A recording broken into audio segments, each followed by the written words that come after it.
我哋叫咗一部 Grab 前往馬來西亞嘅伊斯蘭藝術博物館。呢一座博物館建於上世紀末，係東南亞規模比較大嘅伊斯蘭藝術博物館之一。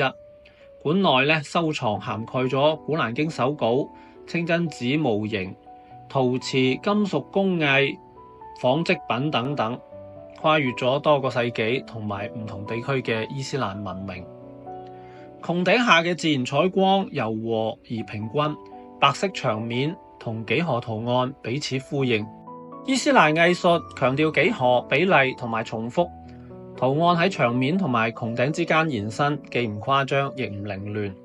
由於伊斯蘭傳統禁止偶像崇拜，佢唔似得其他宗教藝術咁樣喜歡通過人物形象嚟敘事，而係更多咁樣通過節奏同埋結構嚟表達信仰。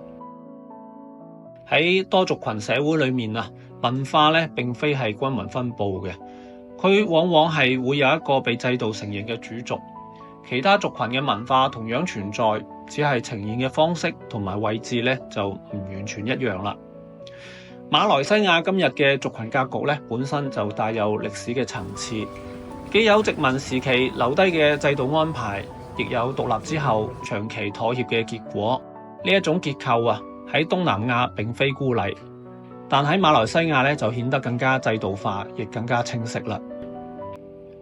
相比起泰國或者係印尼一啲更深層融合嘅華人社會，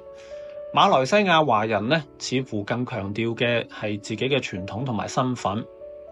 佢哋依然講華語，講方言，保留學校同埋社團，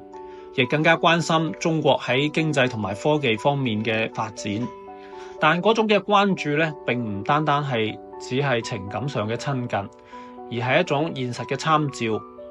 仿似世界嘅格局嘅變化，亦會令到人重新思考自己所處嘅位置。